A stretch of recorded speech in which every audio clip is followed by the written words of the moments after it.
तस्वीर बहुत बड़ी है ये तहव्वुर राणा के आने की, और मैसेजिंग सीधे पाकिस्तान तक जा रही है, ये कहें कि ग्लोबल मंच तक जा रही है, जहां पाकिस्तान अब पूरी तरह से एक्सपोज हो चुका है। और अब तहव्वुर राणा से जो जानकारियां मिलेंगी उससे और बल मिलेगा भारत को। बिल्कुल, देखिए तैमूर राणा जो कि भारत का दुश्मन भी है, वांटेड आतंकी भी है। लगातार 26/11 के बाद से ये आवाज़ उठ रही थी कि तैमूर राणा को कब भारत लाया जाएगा, भारत के कानून के तहत उसको सज़ा कब दी जाएगी। और अब वो दिन आने को है। मेरे पीछे जो आप NIA हेडक्वार्टर देख रहे हैं, जानकारी मिल रही है कि 6 से 7 बजे के बीच में तैमूर राणा को इसी NIA हेडक्वार्टर लाया जाएगा।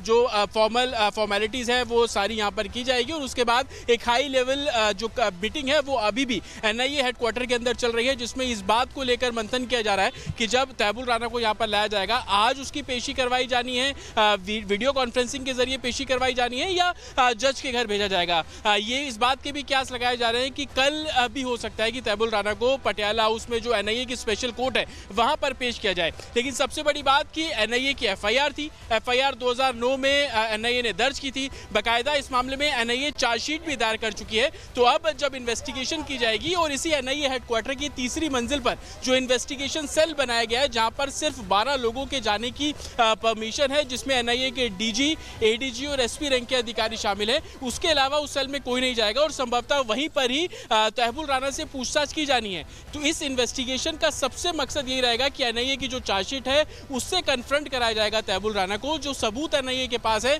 उन सबूतों के बारे में तैमूर राणा से पूछताछ की जो है वो की जाएगी, और उसी आधार पर NIA एक डिटेल रिमांड नोट इस पूरे मामले में तैयार कर रहा है, और उसी रिमांड नोट के जरिए वो पटियाला हाउस कोर्ट में जो NIA कोर्ट है वहां पर अपनी तकरीर रखेगा, और मैक्सिमम डेज की रिमांड जो है वो NIA तैमूर राणा की लेगी। जी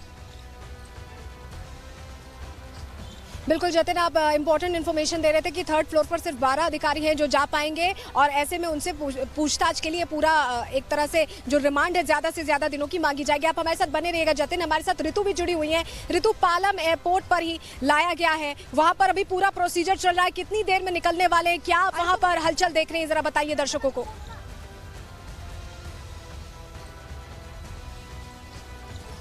हम दिखा रहे हैं किस तरह तस्वीरें हम दिखा रहे हैं पालम एयरबेस से, जहां देखिए एंट्री की तस्वीर इस वक्त हम आपको दिखा रहे हैं किस तरीके से यहाँ पर जो हलचल है वो तेज़ हो चुकी है। बैरिकेडिंग किस तरीके से यहाँ पर लगाई गई है, सुरक्षा के कड़े इंतजाम किए गए हैं, और पालम एयरबेस को छावनी में तब्दील किया गया है। पालम एयरबेस ही क्यों, पूरे दिल्ली, राजधानी दिल्ली को इस वक्त छावनी में जो है वो तब्दील कर दिया गया है। चाहे NIA मुख्यालय की जिक्र करें या फिर हम अन्य जगहों का जिक्र करें, तमाम इलाकों में इस वक्त जो है रूट डाइवर्जन भी किया गया, और ख़ास तौर पर पालम एयरबेस पर जो सतर्क निगरानी है वो इस वक्त देखने को मिल रही है, क्योंकि लगातार इस पूरे क्षेत्र को पुलिस ने कॉर्डन ऑफ कर लिया है, और साथ ही साथ गश्त भी की जा रही है। मैं चाहूंगी आप दिखाइए एक बार इस तरफ तस्वीरें, दिल्ली पुलिस की जो वाहन है वो किस तरीके से यहाँ पर लगातार बने हुए हैं, और हर एक मूवमेंट पर नज़र बनाए हुए हैं। साथ ही साथ आपको तस्वीरें इस तरफ भी मैं चाहूँगी पंकज दिखाइए, निकास द्वार की तस्वीर किस तरीके से यहाँ पर नज़र आ रही है। निकास द्वार है, और यहाँ से बताया जा रहा है कि जब तैमूर राणा निकाला जाएगा NIA मुख्यालय के लिए, वो यही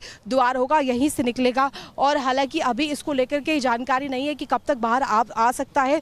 हालांकि इंतजार सभी को है। 26/11 का वो आतंकी हमला जो कि कहीं ना कहीं बड़े घाव दे गया है लोगों के मन में, लोगों के जहन में, वो कहीं ना कहीं अभी भी जिंदा है, वो दर्द अभी भी लोगों के मन में है।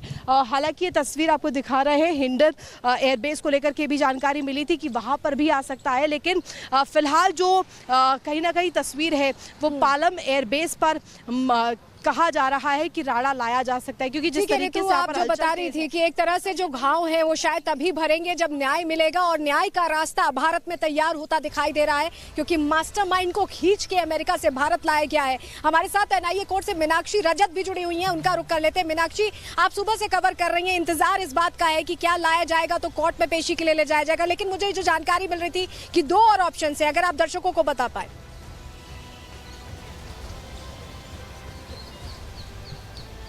बिल्कुल सलोनी, देखिए आप NIA हेडक्वार्टर के बाहर की तस्वीरें दिखा रही हैं, और अब जो देरी हुई है, यानी लगभग जो वक्त 6 से 7 का बताया जा रहा है, उसमें ये तय हो जाता है कि कोर्ट में पेशी आज नहीं होगी। सूत्र ये भी कहते हैं कि वीडियो कॉन्फ्रेंसिंग के माध्यम से पेशी होगी। हालांकि सुबह से ही NIA कोर्ट के बाहर जो हलचल है वो देखने को मिली थी। देखिए अभी भी पैरामिलिट्री फोर्स से लेकर के दिल्ली पुलिस के जो जवान है उनकी तैनाती यहाँ पर है, लेकिन अभी इस बात पर संशय बरकरार है कि पेशी होगी या नहीं होगी, क्योंकि सूत्र लगातार ये कह रहे हैं कि वीडियो कॉन्फ्रेंसिंग के माध्यम से पेशी होगी। ये भी सकता है कि एनआईए हेडक्वार्टर में जाकर ही जज वहां पर उनके सामने वहां पर पेश किया जाए। यानी अब ये लगभग जो स्थिति है वो स्पष्ट होते हुए नजर आ रही है कि जिस तरीके से देरी होते जा रही है उस तरीके से ये वक्त और बढ़ते जा रहा है। 24 घंटे का वक्त होता है कि आपने अगर किसी को हिरासत में लिया है, किसी को अरेस्ट किया है, तो उसके बाद आपको लगभग 24 घंटे के भीतर जो आरोपी है उसे पेश करना होगा। अभी आपको कुछ और तस्वीरें मैं दिखा देती हूँ, क्योंकि अभी 24 घंटे नहीं हुए हैं, तो ऐसे में माना यह जा रहा है कि कल वीडियो कॉन्फ्रेंसिंग के माध्यम से पेशी हो सकती है। लेकिन दिल्ली पुलिस के जवानों की हलचल यहाँ एनआईए कोर्ट में लगातार देखने को मिल रही है, क्योंकि अब शाम का वक्त हो गया है, कोर्ट बंद होने का वक्त हो गया है, लेकिन अभी भी यहाँ पर कोर्ट बंद होने जैसी जो तस्वीरें हैं वो नजर नहीं आ रही हैं। शिफ्ट चेंज हुई है यहाँ दिल्ली पुलिस के जवानों की, और यही वजह है कि अब फोर्स को और यहाँ पर बढ़ाया गया है। हालांकि पैरामिलिट्री फोर्स की जो कुछ टुकड़ियां हैं वो सुबह से ही यहाँ पर तैनात थी, और अभी भी दिल्ली पुलिस की जो फोर्स है वो यहाँ पर आते हुए नजर आ रही है। अब थोड़ा इंतजार और करना होगा कि 26/11 हमले का जो मास्टरमाइंड है वो कब तक पहुंच पाता है भारत, क्योंकि लगभग जो वक्त है सलोनी वो बताया जा रहा है कि 6 से 7 बजे का वो वक्त है जब वो पहुंचेगा, और उसके बाद जो पूरी प्रोसेस है वो शुरू होगी। देखिए, एनआईए औपचारिक तौर पर गिरफ्तार करेगी। अब एनआईए औपचारिक तौर पर गिरफ्तार करेगी तो वो सारे जो कागजात है, जो डॉक्यूमेंटेशन है वो पूरा होने में भी थोड़ा वक्त लगेगा, लगभग 1 से 1.5 घंटे का वक्त लगेगा। और यही बता रही है कि 24 घंटे का क्योंकि समय होता है, जो पूरा प्रोटोकॉल है उसका पालन करते हुए ही काम आगे बढ़ेगा। अगर 24 घंटे का समय, तो जरूरी नहीं है कि आज ही पेशी हो, ऐसा भी हो सकता है कि जज एनआईए कोर्ट आ जाए, या जज अपने आवाज पर बुलाए, या वीडियो कॉन्फ्रेंसिंग के जरिए पेशी हो। तमाम ऑप्शन हैं, और एनआईए क्या ऑप्शन ऑप्ट करती है इस पर हमारी नजर रहेगी। आप हमारे साथ बने रहेगा, आपके पास हम वापस लौटेंगे। लेकिन जिस तरह की ये कूटनीतिक जीत है, इसको लेकर बड़ी बात यह है कि बीजेपी ये कह रही है कि अब आतंकियों का शिकार भारत करने वाला, और ये कदम उसी ओर इशारा करता है। सुनिए शहजाद पूनावाला इस पर क्या कह रहे हैं। भारत और मोदी जी के नेतृत्व में चलने वाली सरकार के तहत काम करने वाली हमारी सभी सुरक्षा एजेंसीज को एक बहुत बड़ी उपलब्धि और जीत हासिल हुई है। तहव्वुर राणा का जो एक्सट्रेडिशन है, इसका जो प्रत्यर्पण है, ये कोई आम एक्सट्रेडिशन या आम प्रत्यर्पण नहीं है। अगर कोई भारत की एकता, अखंडता, सुरक्षा, अस्मिता या किसी भी निर्दोष भारतवासी पर हमला करेगा, नया भारत ऐसे आतंकी को चाहे पाताल से ही क्यों नहीं खोज कर न्याय के पथ पर लाने का काम करेगा। नए भारत का संकल्प है कि आतंकी हमले होने पर हम मौन और मूक दर्शक बने नहीं रहेंगे, बल्कि हम मुंह तोड़ जवाब घर में घुसकर देंगे।